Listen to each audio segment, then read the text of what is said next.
नमस्कार मेरे प्यारे भाइयों और बहनों, आप सभी कृष्णा वाणी 2.0 पर स्वागत है।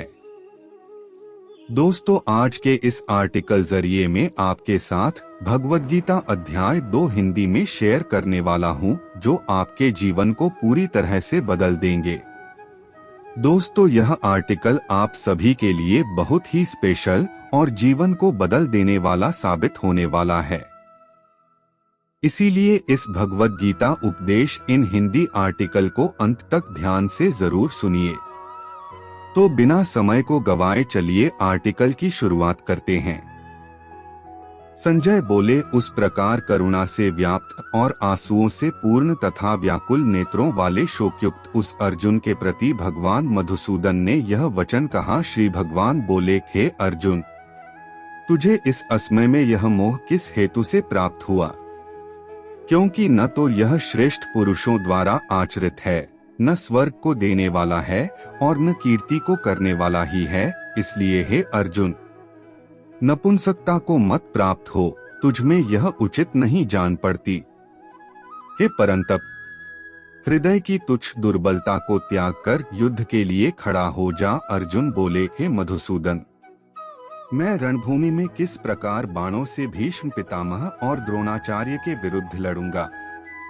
क्योंकि हे अरिसूदन, वे दोनों ही पूजनीय हैं, इसलिए इन महानुभाव गुरुजनों को न मारकर मैं इस लोक में भिक्षा का अन्न भी खाना कल्याणकारक समझता हूँ। क्योंकि गुरुजनों को मारकर भी इस लोक में रुधिर से सने हुए अर्थ और कामरूप भोगों को ही तो भोगूंगा। हम यह भी नहीं जानते कि हमारे लिए युद्ध करना और न करना, इन दोनों में से कौन सा श्रेष्ठ है, अथवा यह भी नहीं जानते कि उन्हें हम जीतेंगे या हमको वे जीतेंगे।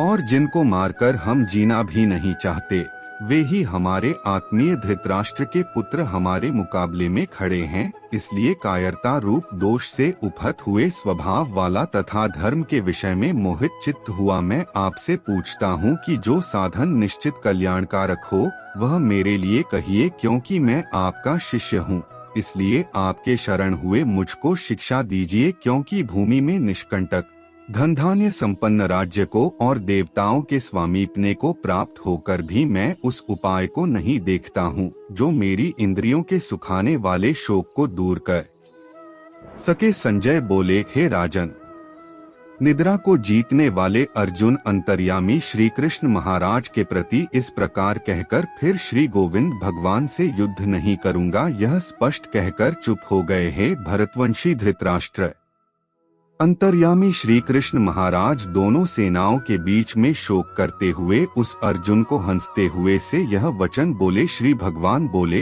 हे अर्जुन, तू न शोक करने योग्य मनुष्यों के लिए शोक करता है और पंडितों के से वचनों को कहता है, परंतु जिनके प्राण चले गए हैं उनके लिए और जिनके प्राण नहीं गए हैं उनके लिए भी पंडित जन शोक नहीं करते। न तो ऐसा ही है कि मैं किसी काल में नहीं था, तू नहीं था, अथवा ये राजा लोग नहीं थे, और न ऐसा ही है कि इससे आगे हम सब नहीं रहेंगे। जैसे जीवात्मा की इस देह में बालकपन, जवानी और वृद्धावस्था होती है, वैसे ही अन्य शरीर की प्राप्ति होती है। उस विषय में धीर पुरुष मोहित नहीं होता। हे कुंती पुत्र, सर्दी गर्मी और सुख दुख को देने वाले इंद्रिय और विषयों के संयोग तो उत्पत्ति विनाशशील और अनित्य हैं। इसलिए हे भारत, उनको तू सहन कर। क्योंकि हे पुरुष श्रेष्ठ, दुख सुख को समान समझने वाले जिस धीर पुरुष को ये इंद्रिय और विषयों के संयोग व्याकुल नहीं करते, वह मोक्ष के योग्य होता है। असत वस्तु की तो सत्ता नहीं है और सत का अभाव नहीं है। इस प्रकार इन दोनों का ही तत्व तत्वज्ञानी पुरुषों द्वारा देखा गया है। नाशरहित तो तू उसको जान जिससे यह संपूर्ण जगत दृश्यवर्ग व्याप्त है। इस अविनाशी का विनाश करने में कोई भी समर्थ नहीं है। इस नाशरहित अप्रमेय नित्य स्वरूप जीवात्मा के ये सब शरीर नाशवान कहे गए हैं। इसलिए हे भरतवंशी अर्जुन, तू युद्ध कर जो इस आत्मा को मारने वाला समझता है तथा जो इसको मरा मानता है, वे दोनों ही नहीं जानते। क्योंकि यह आत्मा वास्तव में न तो किसी को मारता है और न किसी द्वारा मारा जाता है। यह आत्मा किसी काल में भी न तो जन्मता है और न मरता ही है, तथा न यह उत्पन्न होकर फिर होने वाला ही है, क्योंकि यह अजन्मा, नित्य, सनातन और पुरातन है। शरीर के मारे जाने पर भी यह नहीं मारा जाता है। पृथापुत्र अर्जुन, जो पुरुष इस आत्मा को नाशरहित, नित्य, अजन्मा और अव्यय जानता है, वह पुरुष कैसे किसको मरवाता है और कैसे किसको मारता है।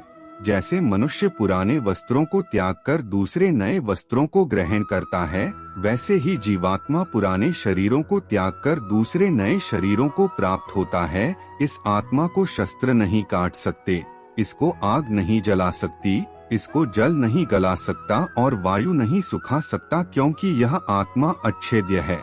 यह आत्मा अदाह्य, अक्लेद्य और निःसंदेह अशोष्य है, तथा यह आत्मा नित्य, सर्वव्यापी, अचल, स्थिर रहने वाला और सनातन है। यह आत्मा अव्यक्त है, यह आत्मा अचिंत्य है और यह आत्मा विकार रहित कहा जाता है। इससे हे अर्जुन, इस आत्मा को उपर्युक्त प्रकार से जानकर तू शोक करने के योग्य नहीं है, अर्थात तुझे शोक करना उचित नहीं है।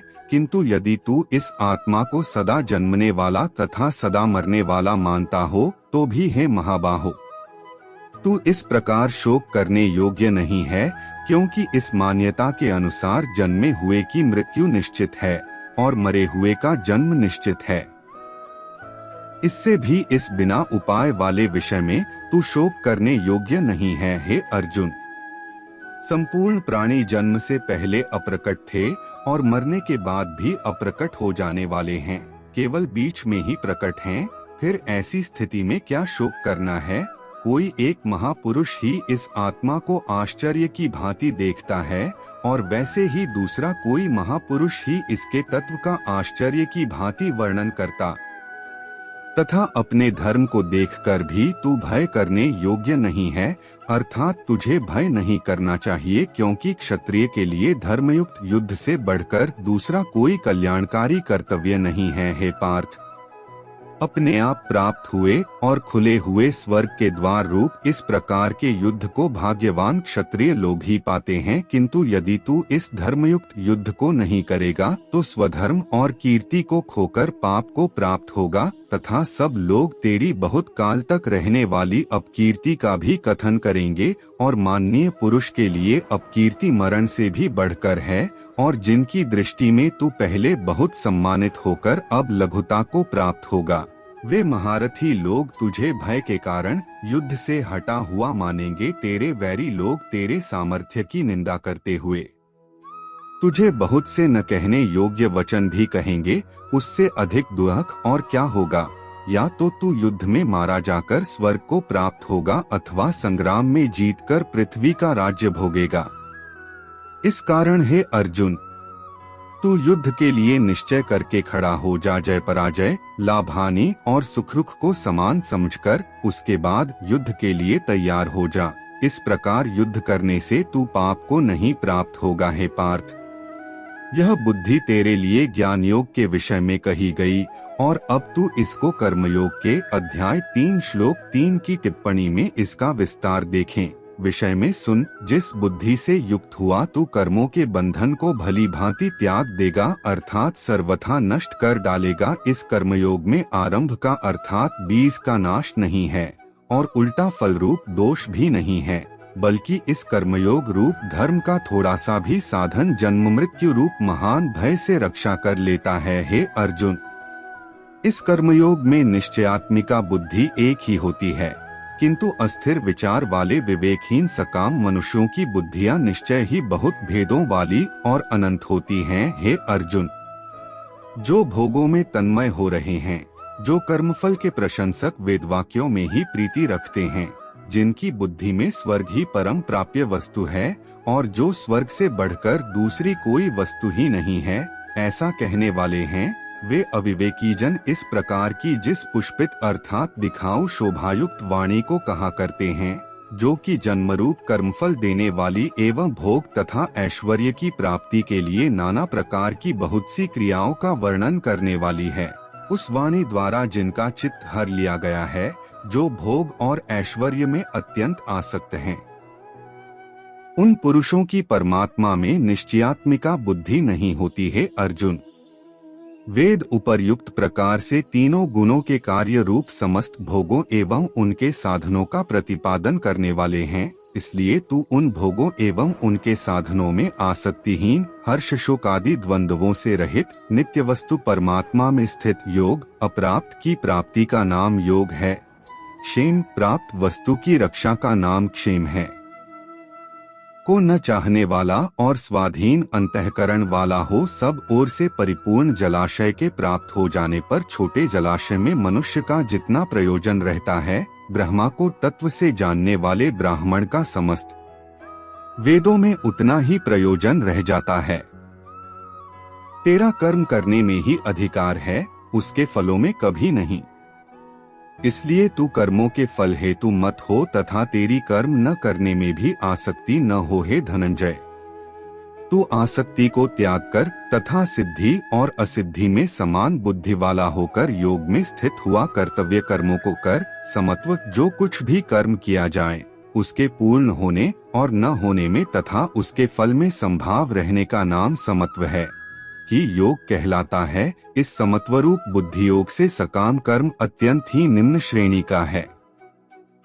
इसलिए हे धनंजय, तू समबुद्धि में ही रक्षा का उपाय ढूंढ, अर्थात बुद्धि योग का ही आश्रय ग्रहण कर, क्योंकि फल के हेतु बनने वाले अत्यंत दीन हैं। समबुद्धियुक्त पुरुष पुण्य और पाप दोनों को इसी लोक में त्याग देता है, अर्थात उनसे मुक्त हो जाता है। इससे तू समत्वरूप योग में लग जा। यह समत्वरूप योग ही कर्मों में कुशलता है, अर्थात कर्मबंध से छूटने का उपाय है, क्योंकि समबुद्धि से युक्त ज्ञानी जन कर्मों से उत्पन्न होने वाले फल को त्याग कर जन्मरूप बंधन से मुक्त हो निर्विकार परम पद को प्राप्त हो जाते हैं।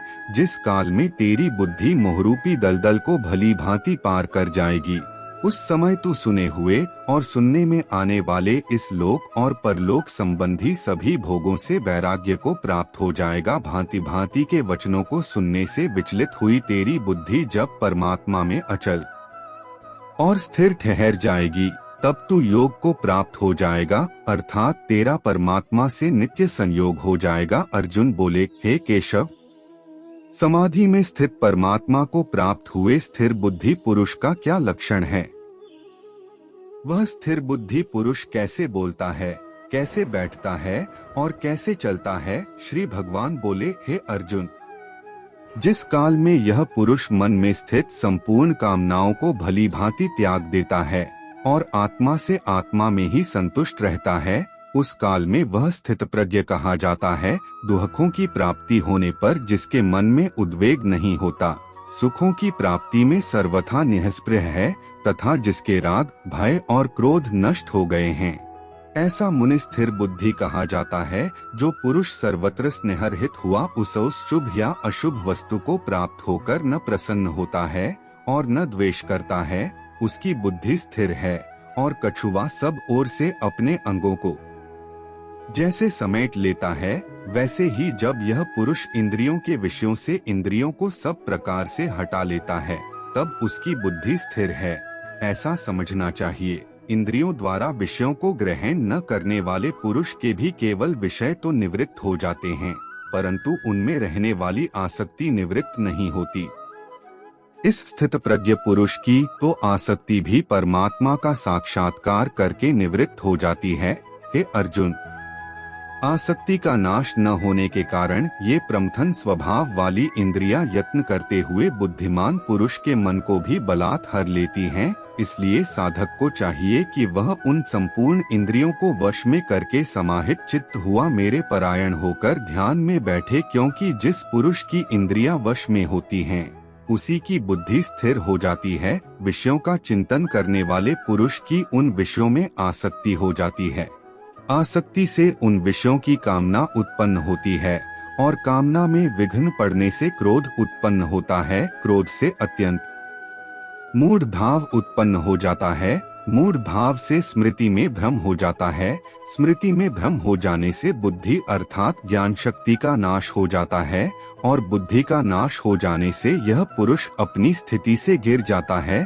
परंतु अपने अधीन किए हुए अंतःकरण वाला साधक अपने वश में की हुई रागद्वेष रहित इंद्रियों द्वारा विषयों में विचरण करता हुआ अंतःकरण की प्रसन्नता को प्राप्त होता है। अंतःकरण की प्रसन्नता होने पर इसके संपूर्ण दुखों का अभाव हो जाता है और उस प्रसन्नचित्त वाले कर्मयोगी की बुद्धि शीघ्र ही सब ओर से हटकर एक परमात्मा में ही भली भांति स्थिर हो जाती है। न जीते हुए मन और इंद्रियों वाले पुरुष में निश्चयात्मिका बुद्धि नहीं होती और उस अयुक्त मनुष्य के अंतःकरण में भावना भी नहीं होती तथा भावनाहीन मनुष्य को शांति नहीं मिलती। और शांतिरहित मनुष्य को सुख कैसे मिल सकता है, क्योंकि जैसे जल में चलने वाली नाव को वायु हर लेती है, वैसे ही विषयों में विचरती हुई इंद्रियों में से मन जिस इंद्रिय के साथ रहता है वह एक ही इंद्रिय इस अयुक्त पुरुष की बुद्धि को हर लेती है। इसलिए हे महाबाहो,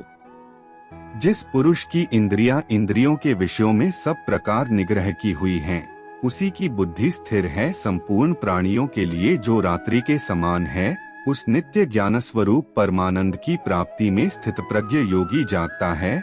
और जिस नाशवान सांसारिक सुख की प्राप्ति में सब प्राणी जागते हैं, परमात्मा के तत्व को जानने वाले मुनि के लिए वह रात्रि के समान है। जैसे नाना नदियों के जल सब ओर से परिपूर्ण अचल प्रतिष्ठा वाले समुद्र में उसको विचलित न करते हुए ही समा जाते हैं, वैसे ही सब भोग जिस स्थित प्रज्ञ पुरुष में किसी प्रकार का विकार उत्पन्न किए बिना ही समा जाते हैं, वही पुरुष परम शांति को प्राप्त होता है। भोगों को चाहने वाला नहीं, जो पुरुष संपूर्ण कामनाओं को त्याग कर ममता रहित, अहंकार रहित और स्पृहारहित हुआ विचरता है, वही शांति को प्राप्त होता है, अर्थात वह शांति को प्राप्त है। हे अर्जुन, यह ब्रह्मा को प्राप्त हुए पुरुष की स्थिति है। इसको प्राप्त होकर योगी कभी मोहित नहीं होता और अंतकाल में भी इस ब्राह्मी स्थिति में स्थित होकर ब्रह्मानंद को प्राप्त हो जाता है। दोस्तों, मिलते हैं तीसरे अध्याय में। धन्यवाद।